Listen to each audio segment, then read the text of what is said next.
Some countries are so remote, so small, or so unexpected that most people don't even know they exist. From kingdoms hidden in mountains to island republics scattered across huge oceans, these are 20 strange countries you've probably never heard of. Number 20. Nauru. Nauru is one of the smallest countries in the world, both in population and land area, but its story is anything but small. Located in the Central Pacific Ocean, this tiny island nation covers just 21 square kilometers, making it the third smallest country on Earth after Vatican City and Monaco. Fewer than 13,000 people live here, and there's no official capital city. Government offices are simply clustered in the district of Yaren. Nauru's history took a strange turn in the 20th century, though. It was once known as Pleasant Island, but this prosperity didn't last. The phosphate reserves were exhausted, as much of the island was left as an ecological wasteland. Its interior was stripped bare and uninhabitable. Today, around 80% of the land is mined out limestone pinnacles, and there's little room for agriculture here, no freshwater rivers, and virtually no tourism. It relies heavily on imports and aid from Australia, which also runs an offshore refugee processing center there, which is a source of major controversy. In the early 2000s, Nauru even tried to reinvent itself as an offshore banking haven, issuing thousands of shell company registrations, but international pressure quickly shut that down. Internet access is limited and expensive, of course, and obesity and diabetes rates are among the highest in the world due to reliance on imported processed food. Well, despite its small size and its difficulties, it's an independent republic with its own parliament and a seat at the United Nations. It is one of the most unique nations in existence, and it shows how environmental mismanagement and resource dependency can shape your entire country's destiny. Number 19. Comoros. The Union of Comoros. It's a small island nation in the Indian Ocean. It's located between Madagascar and Mozambique. With about 900,000 people spread across 3 main islands, it's one of the least known countries in Africa, though it sits at a crossroads of African, Arab, and French influences. Comoros gained independence from France in 1975, but its modern history has been marked by political instability. In fact, it's experienced more than 20 attempted or successful coups since its independence, among the highest number in the world. The island has a complex relationship with France, especially because Mayotte, a fourth island in the archipelago, voted to remain under French administration, and it's now an overseas department of France. This has been a continuing source of tension, as many Comorians still view it as part of their country. Economically, though, they face some steep challenges. The islands are volcanic and mountainous, leaving little arable land for agriculture. Vanilla, cloves, and lang-lang, a fragrant flower used in perfumes, are the country's main exports, but unemployment is pretty high and much of the population relies on remittances from abroad. Culturally, it's pretty distinct. The majority of the population is Muslim, and the islands have preserved traditional Swahili Islamic architecture and customs. The language situation here is pretty unique too. Comorian, which is a Swahili dialect, French, and Arabic are all official languages. And although it's rarely visited by tourists, Comoros has a striking beauty. The volcanic craters, the tropical forests, and the coral reefs, they're largely untouched by any mass tourism. Mount Karthala, one of the largest active volcanoes, it dominates the area and has erupted several times in recent decades. But it remains one of the few places where centuries of Indian Ocean trade, African tradition, and Arab culture have blended into something truly distinct. And despite its turbulence, it endures quietly. It's an overlooked nation in one of the world's most strategic regions. Number 18. São Tomé and Príncipe. In the Gulf of Guinea, off Africa's west coast, São Tomé and Príncipe is the second smallest country in Africa, both by area and population. It has 2 main volcanic islands, São Tomé and Príncipe, all within several smaller islets, all located along the equator. Fewer than 250,000 people live here, and it makes it one of the least known, yet most stable nations on the continent. The islands were uninhabited until the late 1400s when Portuguese explorers discovered them. It soon became a hub of the Atlantic slave trade and one of the world's earliest plantation economies, producing sugar, cocoa, and coffee. Even today, remnants of old Portuguese plantations called rosas dot the hillsides, and these massive estates did once rely on enslaved Africans for labor, and later indentured workers brought from Cape Verde and Angola. But after centuries of colonial rule, they did gain independence from Portugal in 1975, and since then, it's remained one of Africa's most peaceful democracies. The discovery of offshore oil reserves here once promised a new era of prosperity, but that potential wealth hasn't materialized as expected just yet. But its geography is dramatic. Mountainous rainforests, waterfalls, and volcanic peaks and beaches that remain mostly untouched. Pico Chao Grande, a sharp volcanic plug that rises up about 370 meters straight out of the forest, is one of its most famous landmarks, and it's a symbol of its beauty. This country has a distinctive Creole culture that's shaped by African and Portuguese influences, with Portuguese as the official language and Foro, a local Creole, spoken widely.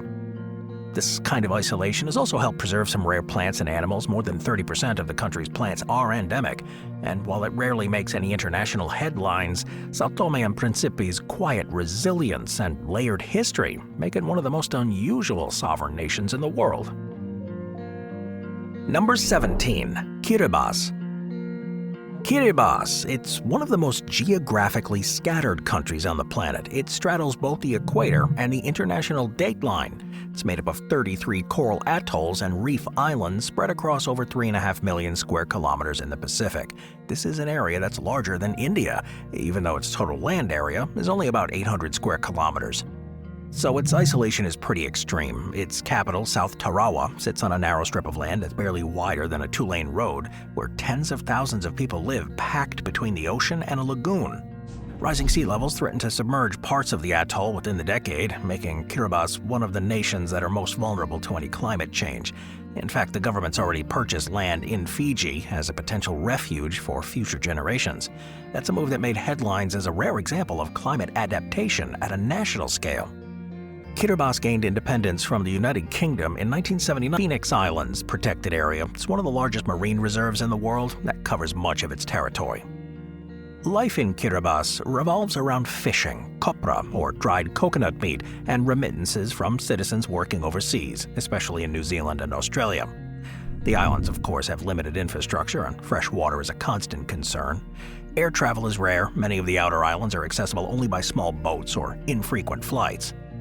Culturally, though, the people maintain strong traditions of community and oral storytelling, and despite facing the existential threat of rising seas, they do continue to express pride in their culture and independence. The government has resisted calls to abandon the islands entirely, which emphasizes adaptation and resilience instead. Kiribati's future remains uncertain, though, but its story is one of perseverance. It seems to be a place where national identity is tied as much to the ocean as to the land. It shows us how small nations can stand at the front of the line of global environmental change. Number 16. Tuvalu. Tuvalu is a tiny island nation in the Pacific. It's located midway between Hawaii and Australia. They've got a population of around 11,000 and a total land area of just about 26 square kilometers. It's one of the smallest and most remote countries. The entire nation consists of 9 narrow coral atolls and reef islands, with the capital, Funafuti, being home to nearly half the population. This was once part of a British colony known as the Gilbert and Ellice Islands. Tuvalu became an independent nation in 1978. Its economy is pretty minimal. There's no significant natural resources here, no large-scale industries. Most of its income comes from fishing licenses, remittance from citizens working abroad, and a unique source, the .tv internet domain. Because the abbreviation TV appeals to media companies, Tuvalu has leased the rights to its domain, generating millions of dollars in national income over the years. But the environment here is pretty fragile. The islands are just a few meters above sea level, and rising ocean levels continue to submerge much of the country. In 2019, their foreign minister made international headlines by delivering a speech to the United Nations while standing knee-deep in seawater to demonstrate the urgency of this crisis. The nation's leaders have since become outspoken advocates for climate action, warning that Tuvalu could become uninhabitable within decades if this global warming continues unchecked. Despite the challenges here, they maintain their traditions and community-based culture. The people are Polynesian, and family ties are central to daily life. Local dances, songs, and storytelling are still practiced widely. Electricity and internet, of course, are limited outside the capital, and most goods have to be imported from Fiji or New Zealand. The situation does represent a global warning. It is a real living country that is slowly disappearing under the weight of climate, one that continues to fight for recognition and survival in a world that rarely looks its way. Number 15. Eswatini. Formerly known as Swaziland, Eswatini is one of the smallest countries in Africa, and it sits between South Africa and Mozambique. Despite its size, just over about 17,000 square kilometers, it's one of the continent's most unusual nations, both politically and culturally. Eswatini is Africa's last absolute monarchy. King Mswati III has ruled since 1986 and holds almost total power over the government, including the ability to appoint the prime minister and dissolve parliament. In 2018, he changed the country's name from Swaziland to Eswatini, meaning Land of the Swazis, to mark 50 years of independence and reduce confusion with Switzerland. The country blends some traditional and modern systems in weird ways. Traditional law and royal customs coexist with a modern legal framework introduced during British colonial rule that draws admiration for cultural preservation but criticism from human rights groups. Economically, it's closely tied to South Africa, which surrounds it on three sides and provides much of its import and exports. The economy depends on agriculture, sugar, and textiles, but unemployment here still remains high. The nation's faced some serious health challenges too. Eswatini once had the world's highest HIV prevalence rate, though widespread treatment programs have since reduced infection rates. The landscape is pretty nice, rolling grasslands, mountains, and savannas filled with wildlife, and tourism is modest but growing, with visitors drawn to its game reserves and cultural festivals. Few countries in the world combine monarchy and modernity quite like Eswatini. It's a living example of how ancient systems of governance can persist in the 21st century, even as the rest of the world moves in an entirely different direction. Number 14. Timor-Leste, or East Timor. Timor-Leste, it's officially known as the Democratic Republic of Timor-Leste, is one of the newest and least known nations in Asia. It occupies the eastern half of the island of Timor in Southeast Asia, along with a few smaller islands. With a population of around 1.3 million people, it borders Indonesia to the west and faces Australia across the Timor Sea. After centuries of Portuguese rule, East Timor declared independence in 1975, but that freedom lasted just 9 days before Indonesia invaded and occupied the territory. The following 24 years were marked by conflict, human rights abuses, and devastating loss of life. An estimated 100,000 to 200,000 people died as a result of violence, famine, and disease during the occupation. Following a United Nations supervised referendum in 1999, which Timorese overwhelmingly voted for independence, Indonesia withdrew, and the country officially regained its sovereignty in 2002. Since then, Timor-Leste has worked to rebuild from near total destruction. Most of its infrastructure, including schools and hospitals, had been burned during the withdrawal of the Indonesian forces. The new nation's early years were marked by political unrest and economic hardship, but it since has established a functioning democracy and has become a member of the UN. Economically, it relies heavily on oil and gas revenues from the Timor Sea. Agriculture, particularly coffee production too, is another vital part of the economy, and their organic coffee is increasingly sought after internationally. Culturally speaking, it reflects a mix of Portuguese, Indonesian, and indigenous influences. Portuguese and Tetum are the official languages, and Catholicism is deeply rooted in the national identity. Over 95% of the population identifies as Catholic, a legacy of that Portuguese rule. The terrain is pretty rugged and mountainous, with amazing coastal cliffs and coral reefs that remain largely unexplored by tourism. The people here are pretty tough. They rebuilt their society from the ground up. And though still poor and developing, it's one of the world's youngest democracies. It is a country that was born from struggle, but now defined by perseverance and hope. Number 13. Bhutan. Bhutan, well, officially the Kingdom of Bhutan, is a small landlocked country high in the eastern Himalayas between India and China. Despite its modest size, just 38,000 square kilometers and about 750,000 people, it's carved out a distinctive identity, unlike any other nation. Bhutan measures success not by gross domestic product, but by gross national happiness, a philosophy introduced in the 1970s that emphasizes its culture, environmental conservation, and spiritual well-being over material growth. This approach has made Bhutan famous worldwide as a country where tradition can coexist with modernity carefully. The government is a constitutional monarchy. There's a king that serves as the head of state, but power has gradually shifted towards a democratic system. Elections have been held since 2008, yet the monarchy is deeply respected and symbolically powerful. Geographically speaking, Bhutan is dominated by the Himalayas, with those peaks exceeding 7,000 meters, and it is one of the only carbon-negative countries in the world. The forests here absorb more carbon dioxide than the nation produces, and hydroelectric power sold mainly to India provides most of Bhutan's revenue. Until the 1960s, Bhutan didn't have any paved roads, no telephones, and no postal system. Even today, tourism is controlled and visitors have to pay a daily fee meant to minimize any environmental impact and support the local communities.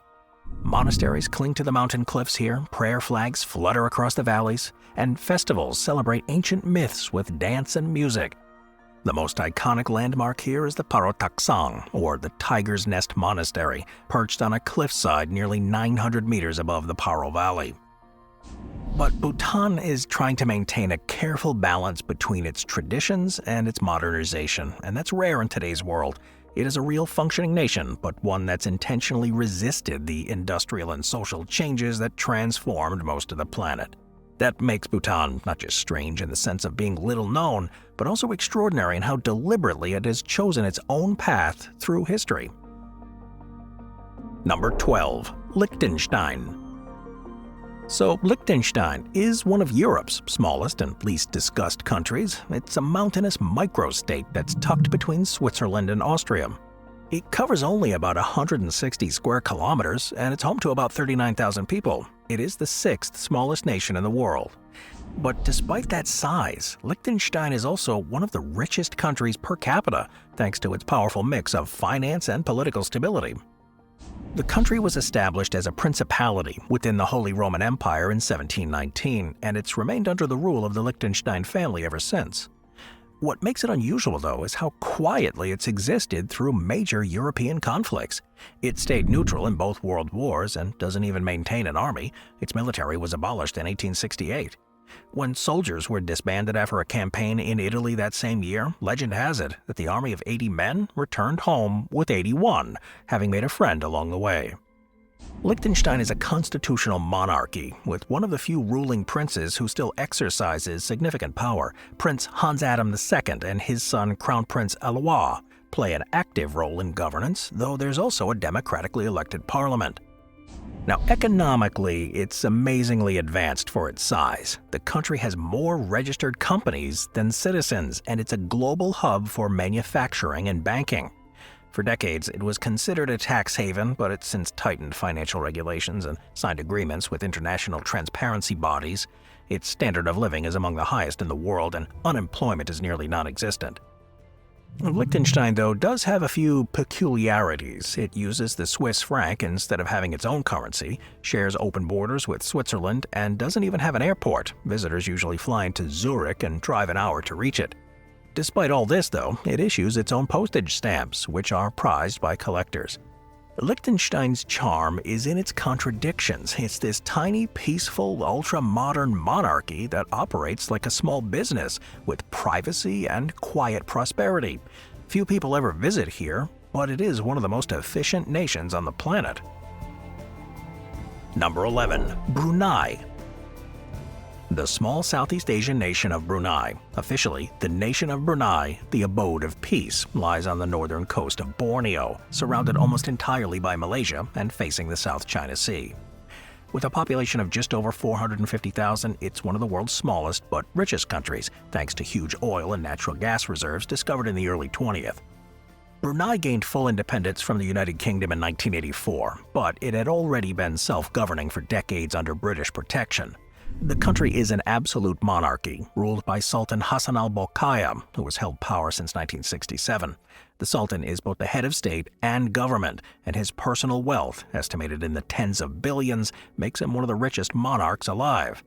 His lavish lifestyle is legendary. The Istana Nurul Iman, his official residence, is the largest palace in the world that's still in use, with more than 1,700 rooms and a garage housing hundreds of cars. But Brunei's wealth comes almost entirely from oil and gas exports, primarily to Japan and South Korea. There's no income taxes here, and unemployment is pretty low. However, the economic success makes Brunei heavily dependent on fossil fuels, something the government has acknowledged but struggled to diversify away from. Culturally, Brunei is deeply Islamic, and since 2014 the country has implemented a strict version of Sharia law alongside civil law. This move drew some international criticism, especially regarding harsh punishments for certain crimes, but the government defended it as consistent with the nation's faith and traditions. Tourism, of course, is limited, partly because alcohol is banned here and nightlife is nearly non-existent. Still, though, the country has some amazing natural beauty, from the rainforests and mangroves to the Kampong Ayer water village, an entire community that's built on stilts above the Brunei River, where thousands of people still live. Their combination of wealth and conservatism and political control makes it one of the world's most unusual countries. Few places have even managed to remain so quiet and prosperous while staying almost entirely off the global stage. It is a monarchy that functions on its own terms. It's rich, it's secretive, and it is utterly distinct. Number 10. Suriname. Suriname is one of South America's smallest and least known countries. It's wedged in there between Guyana, French Guiana, and Brazil. Covers about 160,000 square kilometers. It's roughly the size of the U.S. state of Georgia. It's home to only around 630,000 people, though. Yet, despite its size, it's also one of the most ethnically diverse nations in the world, and its history has created a society unlike any other on the continent. Formerly a Dutch colony, Suriname gained independence in 1975. Dutch is the official language, making it the only Dutch-speaking country in the Americas, and many citizens still have strong cultural and familial ties to the Netherlands. The population is a complex mix of descendants of African slaves, Indian and Javanese indentured laborers, indigenous peoples, and Europeans, and this has created a blend of traditions, languages, and religions that still coexist remarkably well. The capital, Paramaribo, itself is one of the region's most distinctive capitals. It's a UNESCO World Heritage Site that's filled with wooden colonial buildings that combine Dutch and Caribbean styles. And despite this beauty, much of the country remains covered by rainforest. About 93% of its land is dense jungle, part of the Amazon ecosystem. The economy here is based mainly on mining and natural resources, especially gold and bauxite. However, income inequality is pretty significant, and rural areas lack infrastructure. Political life has also been turbulent. A military leader seized power in a 1980 coup, and his influence persisted for decades. He was later convicted in absentia by a Dutch court for drug trafficking and by a Surinamese court for human rights violations during his rule, yet he remained a dominant political figure until the 2020s. Though small and rarely in the headlines, Suriname's layered identity and blend of cultures makes it one of the most fascinating but little-known countries in the Western Hemisphere. It is a quiet corner of South America that doesn't quite fit anywhere else. Number 9. Djibouti. Djibouti is a tiny country on the Horn of Africa. It's bordered by Eritrea, Ethiopia, and Somalia, with coastlines on both the Red Sea and Gulf of Aden. It covers about 23,000 square kilometers. It's got a population of about 1 million people, but it plays a disproportionately large role in global geopolitics. It's located on a choke point connecting the Red Sea to the Indian Ocean, and it makes Djibouti one of the most strategically important places in the world. Nearly 10% of all global trade, including much of Europe's oil supply, passes through these waters. As a result, multiple foreign powers maintain military bases in the country. The United States, China, France, and Japan all have forces stationed here. The capital, Djibouti City, is modern by regional standards, with new ports, roads, and railways that connect to landlocked Ethiopia, which relies on Djibouti for most of its import and exports. Lake Assal, it's one of Djibouti's most famous landmarks. It's about 155 meters below sea level and makes it the lowest point in Africa and one of the saltiest bodies of water on the planet. The turquoise waters here and surrounding volcanic terrain make it look kind of alien. Culturally, Djibouti reflects its position as a crossroads between Africa and the Middle East. The two largest ethnic groups here, Somali and Afar, are predominantly Muslim, and Arabic and French are both official languages. The French influence remains strong from colonial times. Djibouti was once known as a French Somaliland before gaining independence in 1977. Despite its strategic importance, though, Djibouti faces some challenges. Unemployment here is high, water is scarce, and food has to be imported, and the country relies heavily on foreign aid and income from leasing its military bases. Djibouti may be small and harsh, but it's indispensable to world trade and international military operations. Few countries its size carry so much geopolitical weight. Number 8. Andorra. Andorra is this tiny landlocked country tucked way up in the Pyrenees Mountains between France and Spain, with an area of just 468 square kilometers and a population of about 80,000. It is one of Europe's smallest nations, but also one of the most unusual. Now, officially it's called the Principality of Andorra. It's a co-principality governed jointly by two heads of state, the President of France and the Bishop of Urgell, a Catholic cleric from Spain. This odd political arrangement dates back to the 13th century, and it survived nearly 800 years, making Andorra the world's only remaining co-principality. Both co-princes are ceremonial leaders today, but the tradition does symbolize Andorra's balance between these two powerful neighbors. It really wasn't until the 20th century that modern roads connected it to the outside world, and even now Andorra has no airport or railway. Visitors arrive by driving from France or Spain through mountain passes. Its economy is built on tourism and finance. The country's famous for its ski resorts, duty-free shopping, and its tax advantages. Long regarded as a tax haven, Andorra has recently implemented some transparency measures to align with European Union standards, but it still attracts wealth through low taxes and banking privacy. Culturally, Andorra blends Catalan traditions with influences from France and Spain. Catalan is the official language, and the population is predominantly Roman Catholic. The architecture, particularly in old mountain villages, does reflect the centuries of pastoral life. Stone houses, Romanesque churches, and winding streets surrounded by alpine meadows. It isn't a member of the European Union, but it does use the euro as its currency, and it maintains close economic ties with its neighbors. In many ways, Andorra feels like a relic from another era, a medieval political system that somehow continues to work smoothly in the modern world. Number 7. Vanuatu. Vanuatu is an island nation in the South Pacific. It's located east of Australia and west of Fiji. It's about 80 islands, 65 of which are inhabited, that stretch across about 1,300 kilometers of ocean, with a population of around 300,000. It is one of the least industrialized but most culturally diverse countries in the world. English, French, and Bilsama, a Creole based on English, are all official languages here. These islands are of volcanic origins, and eruptions here are still common. Mount Yasur on Tanna Island is one of the world's most accessible active volcanoes, with lava constantly visible from its rim. Earthquakes and cyclones here are frequent too, but the country's people have adapted through strong community networks and traditional building techniques. One of Vanuatu's most famous cultural practices is what's known as land diving, or naghol, which inspired modern bungee jumping. On Pentecost Island, men will leap from tall wooden towers with vines tied to their ankles in a ritual of bravery and fertility. Another unique tradition is the Prince Philip movement, a small indigenous faith that reveres the late Prince Philip, the Duke of Edinburgh, as a divine figure. It's a legacy of colonial encounters and local myth. Economically here, Vanuatu relies on agriculture, tourism, and offshore financial services. The islands produced kava, a plant used to make a mild sedative drink, central to social life across the Pacific, and tourism, though growing, remains modest due to limited infrastructure. The mix of natural beauty and culture here make it one of the most distinctive nations in the Pacific.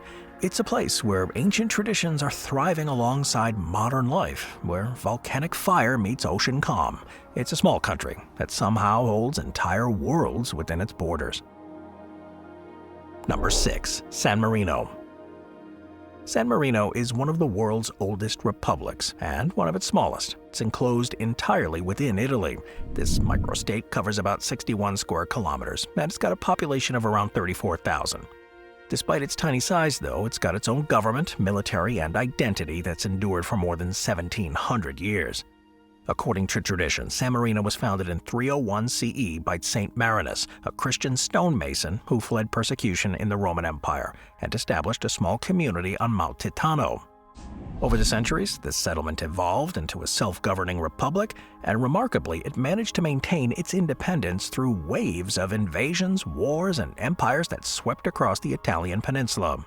During the unification of Italy in the 19th century, San Marino remained neutral, but offered refuge to supporters of Italian nationalist Giuseppe Garibaldi. In gratitude, Italy formally recognized its independence, a decision that's preserved the republic ever since. Even during World War II, San Marino stayed neutral, although it was briefly occupied by German forces before being liberated by the Allies. But today it's a parliamentary republic led by two captains regent, who serves as co-heads of the state for 6-month terms. Economically, they're pretty prosperous, with income from tourism, finance, and manufacturing. It's got no national debt, low unemployment, and one of the highest GDPs per capita in the world. Culturally, San Marino is Italian in language and lifestyle, but it's fiercely proud of its autonomy.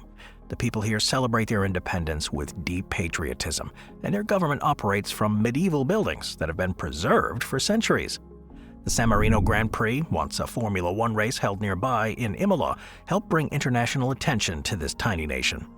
San Marino has survived for over a millennium without being absorbed by its much larger neighbors.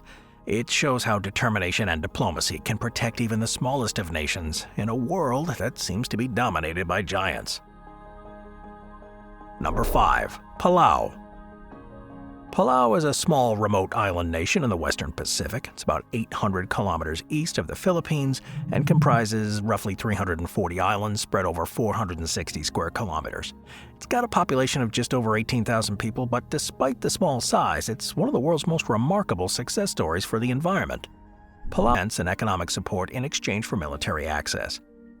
Now, the geography here is pretty awesome. The limestone rock islands, famous for their mushroom-like shapes and lagoons, are among the most photographed natural formations in the Pacific. This nation is a diver's paradise, home to Jellyfish Lake, an isolated marine lake filled with millions of harmless golden jellyfish that migrate daily with the sun.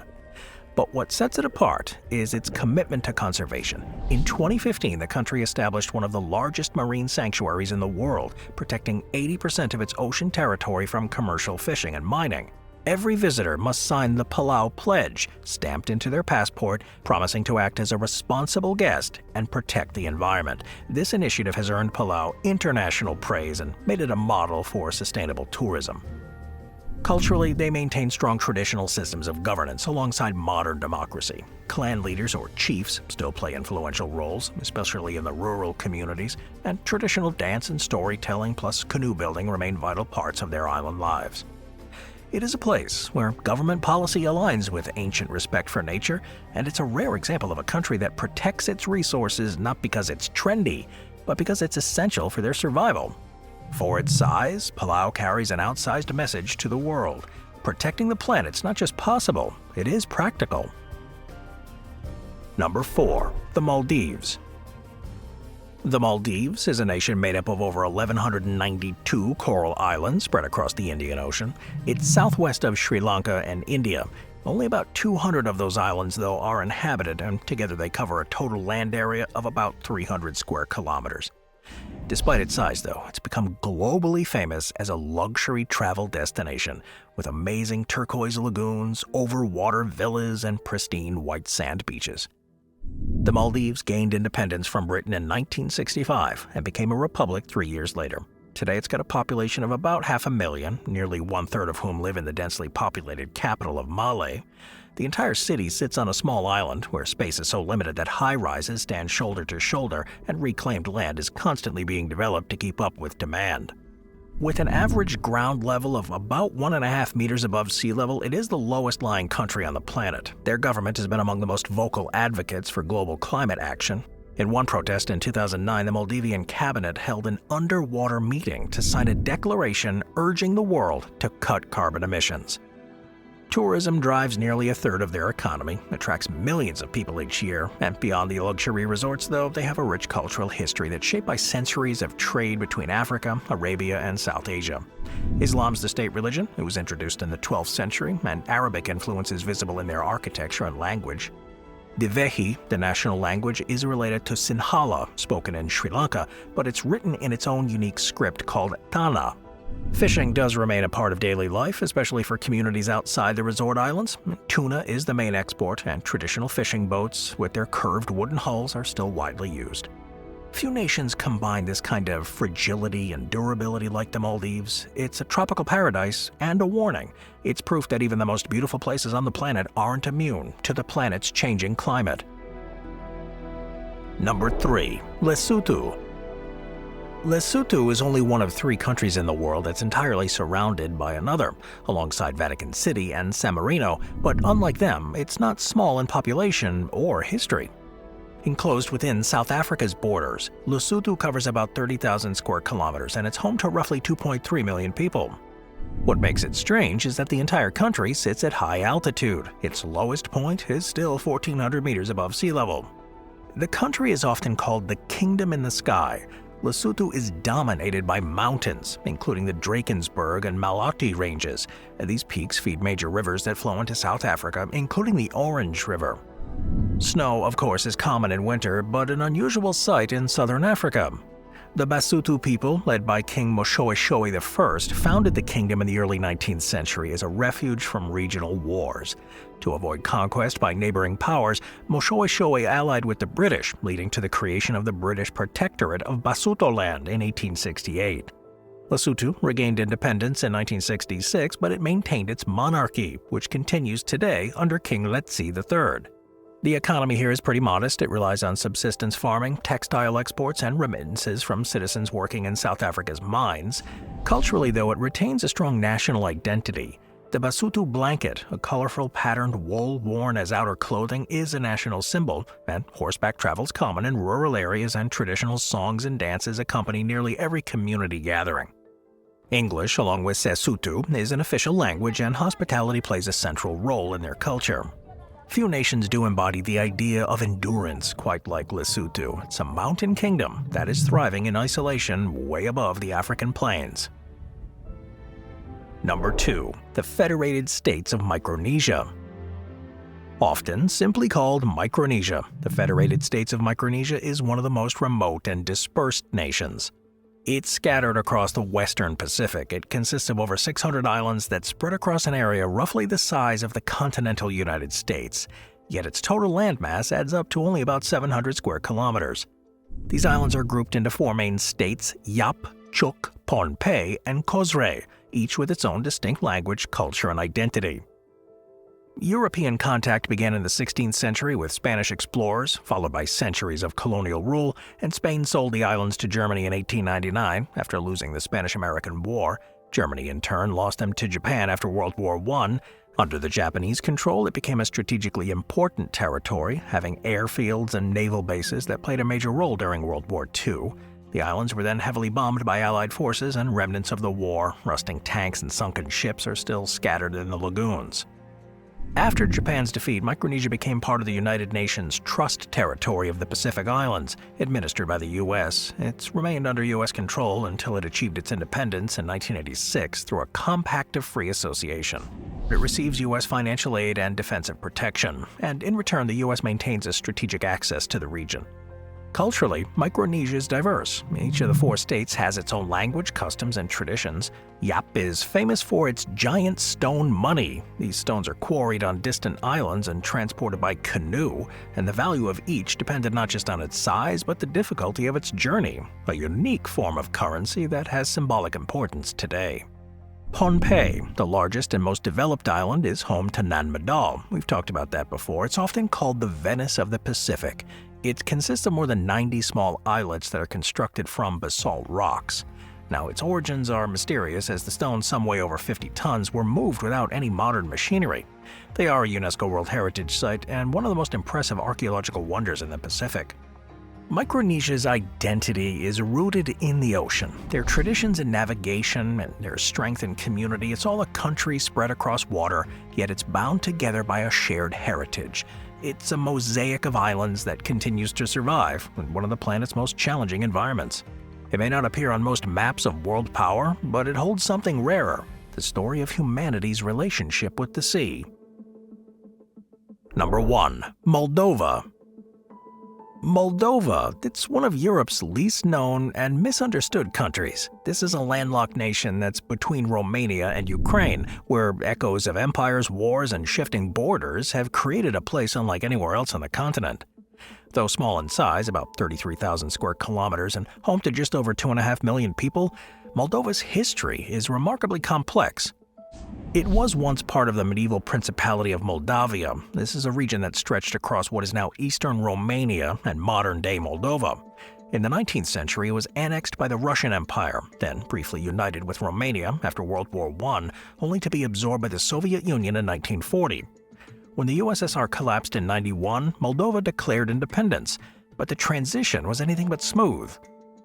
One of the strangest but defining features is the existence of Transnistria, a breakaway territory that declared independence from Moldova in 1990.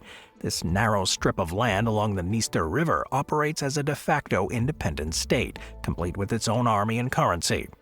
Russian troops do remain stationed here, and the situation has frozen into one of Europe's longest-running unresolved conflicts. Economically, though, Moldova is among the poorest countries in Europe. Agriculture, though, dominates. Vineyards and sunflower fields cover much of the countryside, and wine is one of its major exports. Politically, it's been divided between those who seek closer ties with the European Union and those who favor relations with Russia. This tug-of-war has defined its modern history. In 2014, Moldova signed an association agreement with the EU, but the country continues to navigate a difficult path between East and West, particularly since Russia's invasion of Ukraine. Culturally, Moldova blends Romanian heritage, Soviet legacy, and local traditions into something that's distinctly its own. The official language, Moldovan, is linguistically identical to Romanian, though the name remains politically sensitive. Folk music and dance are deeply rooted in rural life, and village festivals celebrate everything from harvest to religious holidays. Life in Moldova is simple, but it's challenging. Many Moldovans have left the country in search of better opportunities abroad, making remittances from workers overseas a critical part of their economy. In recent years, though, Moldova has begun to draw some more attention for its determination and to modernize while preserving its heritage, and it's seeking closer integration with Europe still, fighting corruption and promoting itself as a destination for eco-tourism. This is a country that feels both ancient and like it's suspended in time. It was shaped by empires, yet it's still fighting to define itself. It carries the remnants of Soviet bureaucracy, the warmth of Balkan hospitality, and the poetic melancholy of a place always on the edge of something larger.